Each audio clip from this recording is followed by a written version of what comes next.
اس طریقہ کار میں مقروض کیا کرتا ہے، کہتے ہیں کہ اس طریقہ کار میں مقروض اپنی جو ہے وہ بیسیکلی کیا کرتا ہے کہ اپنی جو بیسیکلی ہے وہ کیا کرتا ہے کہ مقروض اپنی اس میں چیک آؤٹ کرتا ہے، یعنی 1872 کی 172 کے مطابق قرض کی کفالت کے طور پر مقروض کی طرف سے کسی شے یا قرض ہمارا بینک کو منتقل کرنا پلیج کرتا ہے۔ دیکھیے آپ کیا کرتے ہیں کہ کفالت کے طور پر مقروض کی طرف سے کسی شے کا جو قرض ہے، یعنی آپ کا جو پاس جو قرض ہوتا ہے وہ بینک کو منتقل کرنا، یعنی جو ٹرانسفر کرنا ہے وہ پلیج کہلاتا ہے، یعنی جو قرض کی کفالت کے طور پر مقروض کی طرف سے کسی شے کا قرض ہوا یعنی بینک کو منتقل کرنا پلیج کہلاتا ہے۔ اس طریقہ کار میں مقروض اپنی کسی منقولہ جائیداد یا شے کے حقوق و دستاویزات اور قبضہ دونوں بینک کو منتقل کر دیتا ہے۔ کہتے ہیں اس طریقہ کار میں، اس میتھڈ میں جو مقروض ہے، جو پلیجر ہے، اپنی وہ کسی منقولہ جائیداد یا شے کے حقوق دستاویزات اور قبضہ دونوں بینک کو منتقل کر دیتا ہے، لیکن جائیداد کی ملکیت کے مقروض کے نام رہتی ہے۔ مقرر مدت پر قرض واپس نہ ہونے کی صورت میں بینک مقروض کے نام نوٹس جاری کرتا ہے۔ کہتے ہیں مقرر مدت جب آپ کی ٹائم آف پیریڈ ختم ہوتا ہے تو قرض واپس نہ ہونے کی صورت میں بینک مقروض کے نام نوٹس جاری کرتا ہے اور بعد میں گروی رکھی جائیداد کو فروخت کرنے کے قرض کی رقم پوری کر لی جاتی ہے۔ دیکھیں کیا کہتے ہیں کہ آپ کی قانونی مجری 1872 کی شرح کے مطابق قرض کی کفالت کے طور پر مقروض کی طرف سے کسی شے کا قرض وہاں بینک کو منتقل کرنا گروی یعنی پلیج کہلاتا ہے۔ اس طریقہ کار میں مقروض اپنی کسی منقولہ جائیداد یا شے کے حقوق یا دستاویزات قبضہ دونوں بینک کو منتقل کرتا ہے، لیکن جائیداد کی جو ملکیت ہے، بیسیکلی جو اس کا آنرشپ ہے، وہ کہتے ہیں مقروض کے نام رہتی ہے۔ مقرر مدت پر قرض واپس ہونے کی صورت میں بینک مقروض کے نام نوٹس جاری کرتا ہے اور بعد میں گروی رکھی گئی جائیداد کو فروخت کر کے قرض کی رقم پوری کر لی جاتی ہے۔ وہ کہتے ہیں کہ آپ کی جو منقولہ جائیداد ہے، شے کے حقوق دستاویزات اور قبضہ دونوں بینک کو منتقل کر دیتا ہے، لیکن جائیداد کی جو ملکیت ہے، آنرشپ مقروض کے نام رہتے ہیں۔ مقرر مدت پر قرض واپس نہ ہونے کی صورت بینک مقروض کے نام نوٹس جاری کرتا ہے اور بعد میں گروی کی جائیداد کی فروخت کر کے رقم واپس کر دیتا ہے۔ مقفول یعنی جو راہن بالکفات ہے، ہائپوتھیٹیکیشن ہے۔ ہائپوتھیٹیکیشن کی صورت میں مقروض بینک یعنی قرض خواہ کو اپنا مال ایک دستاویزات کے ذریعے اس طرح بطور اقبال پیش کرتا ہے کہ اس کے حقوق سے قبضہ دونوں مقروض کے پاس رہتے ہیں۔ کہتے ہیں ہائپوتھیٹیکیشن بیسیکلی اس کی صورت مقروض جو بینک ہے یعنی قرض خواہ ہے اپنا مال ایک دستاویزات کے ذریعے اس طرح بطور اقبال پیش کرتا ہے، اس کے حق اور قبضہ دونوں مقروض کے پاس رہتے ہیں۔ قرض واپس نہ ہونے پر بینک عدالت میں مقدمہ دائر کر کے جائیداد فروخت کرنے کا حق حاصل کرتا ہے، جس کے بعد ہی مقروض کی جائیداد فروخت کی جا سکتی ہے۔ کہتے ہیں قرض جو بطور اقبال پیش کرتا ہے، اس کے حقوق اور جو قبضہ ہے وہ دونوں مقروض کے پاس رہتے ہیں۔ قرض واپس نہ ہونے کے پر بینک عدالت میں مقدمہ دائر کر کے جائیداد فروخت کرنے کا حق حاصل کرتا ہے، جس کے بعد ہی مقروض کی جائیداد فروخت کی جا سکتی ہے۔ راہن یعنی جو موٹگیجی ہے، اگر راہن کہتا ہے جیسے مراد کی ہر منقولہ جائیداد کے حقوق قرض کے بدلے منتقل بینک میں منتقل کرنا ہے۔ یہ جائیداد باقاعدہ معاہدے کی صورت بینک کے نام منتقل کی جا سکتی ہے، لیکن جائیداد پر قبضہ مقروض ہی کرتا ہے۔ قرض واپس نہ ہونے کی صورت میں بینک کو یہ حق حاصل ہوتا ہے کہ جائیداد کو بیچ کر قرض کی رقم واپس کر لے۔ کہتا ہے کہ راہن جو ہے موٹگیجی ہے، وہ بیسیکلی منقولہ جائیداد کے جو حقوق ہیں، جو رائٹس ہیں، وہ قرض کے بدلے بینک کو منتقل کرتا ہے۔ یہ جائیداد باقاعدہ معاہدے کی صورت میں بینک کے نام منتقل کرتی ہے، لیکن جائیداد پر قبضہ مقروض کا ہی رہتا ہے۔ قرض واپس نہ ہونے کی صورت میں بینک کو یہ حق حاصل ہوتا ہے کہ جائیداد کو بیچ کر قرض کی رقم پوری کر لے۔ مقروض یعنی راہن رکھوانے والے موٹگیجر اور بینک یعنی راہن رکھوانے والے موٹگیجی کو کہا جاتا ہے۔ کہتے ہیں جو راہن ہے آپ کا بیسیکلی مرتہن ہے، غیر منقولہ جائیداد کے جو حقوق ہیں قرض کے بدلے بینک کو منتقل یہ جائیداد باقاعدہ معاہدے کی صورت میں بینک کے نام منتقل کی جاتی ہے، لیکن جائیداد پر قرضہ جو مقروض کے نام رہتا ہے۔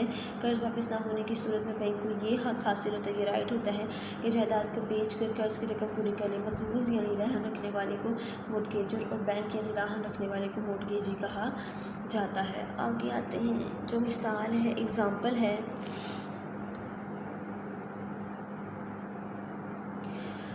غیر منقولہ جائیداد قرض خواہ یعنی موٹگیجی اور مقروض موٹگیجر ہے۔ قرض خواہ یعنی جو بینک ہے، مقروض یعنی اسلم ہے۔ ہم ان دونوں کی بات کرتے ہیں کہ قرض خواہ ہے وہ بینک ہے اور جو مقروض ہے وہ بیسیکلی کون ہے؟ اسلم ہے۔ کہتے ہیں قرض خواہ جو بینک ہے وہ مقروض اسلم ہے۔ قانونی راہن کی اقسام قانونی رہن یعنی جو لیگل مورٹگیجی ہے کسی بطور کفالت دی کی جائیداد پر قانونی حق ملکیت قرض سما کا نام منتقل ہو جاتا ہے۔ قرض کی عدم ادائیگی کی صورت میں قرض سما جائیداد کو فروخت کر کے اپنی رقم حاصل کر سکتا ہے۔ جب قرض ادا ہو جائے یعنی تو رہن یعنی مقروض جائیداد پر دوبارہ اپنے حقوق حاصل کر لیتا ہے۔ حقوق کی منتقلی کو رجسٹر کے آپس میں رجسٹر کروایا جاتا ہے، اسے رجسٹر شدہ رہن بھی کہتے ہیں۔ قانونی رہن یعنی جو مورٹگیجی ہے کی صورت میں بطور کفالت دی گئی جائیداد پر قانونی حق ملکیت قرض سما کا نام منتقل ہوتا ہے۔ قرض کی عدم ادائیگی کی صورت میں قرض سما جائیداد کو فروخت کر کے اپنی رقم حاصل کرتا ہے۔ جب قرض ادا ہو جائے تو رہن یعنی مقروض جائیداد پر دوبارہ اپنے حقوق حاصل کر لیتا ہے۔ حقوق کی جو منتقلی ہے ٹرانسفر آف رائٹس ہے رجسٹر کے آپس میں رجسٹر کروایا جاتا ہے، اسے رجسٹر شدہ رہن کہتے ہیں کہ اور جو لیگل مورٹگیج ہے آپ کا رجسٹرڈ مورٹگیج ہے وہ اس کی بات کرتے ہیں۔ آگے کہتے ہیں عادلانہ رہن یعنی جو ایکویٹیبل مورٹگیج ہے اس میں قرض سما بطور کفالت دی گئی جائیداد پر قانونی حق کی ملکیت حاصل نہیں ہوتا۔ عادلانہ رہن کے تحت جائیداد کی کوئی قانونی منتقلی غرض سے وجود میں نہیں آتی۔ عادلانہ رہن کے حقوق کو رجسٹرار کے دفتر میں رجسٹر نہیں کروایا جاتا۔ اگر مقروض واپس نہ کرے تو قرض سما کو عدالت سے رجوع کرنا پڑتا ہے، اسے غیر رجسٹر شدہ رہن کہتے ہیں، یعنی جو انلیگل ہے اصل میں ایکویٹیبل مورٹگیج ہے اس کو کہتے ہیں۔ آگے اسٹوڈنٹس بیسیکلی ہمارا یہ ٹاپک تھا جس کو ہم نے ڈسکس کیا کہ آپ کی جو بیمہ زندگی کی پالیسی ہے یعنی آپ کی جو انشورنس پالیسی ہے وہ کیا ہے، تو اس میں ہم نے دیکھا کہ مد کا جو آسانی سے تعین ہے، ہم نے مختلف قسم کے جو فوائد اور ایڈوانٹیجز کو ڈسکس کیا۔ اس کے علاوہ غیر متنازع ملکیت ہے، دوبارہ کفالت کے طور پر قبولیت ہے، قیمت میں اضافہ ہے، پھر اس کے بعد ہم نے بیمہ پالیسی احتیاط جو کچھ پریکاشنس کو دیکھا، اس کے بعد متفرق اشیاء کی خدمات ہیں ان کو دیکھا، پھر اس کو قرضے میں استعمال ہونے والی اصطلاحات کو دیکھا، رہن کی اقسام کو دیکھا۔ اسٹوڈنٹ آج ہمارا یہ ٹاپک تھا اور آئی ہوپ کہ بیسیکلی جو ہمارا ٹاپک تھا یعنی استحقاق ہے، گروی ہے، بالکفال بھی یہاں پہ طریقیشن ہے، رہن ہے، برتن ہے، آئی ہوپ کہ آج کا ٹاپک آپ کو بیسیکلی کلیئر ہو گیا، جس میں دیکھیں مثال بھی دیکھا ہے مورٹگیج اور مورٹگیجی، تو آج کا ٹاپک آپ کو کلیئر ہو گیا ہوگا اسٹوڈنٹس۔ اللہ حافظ۔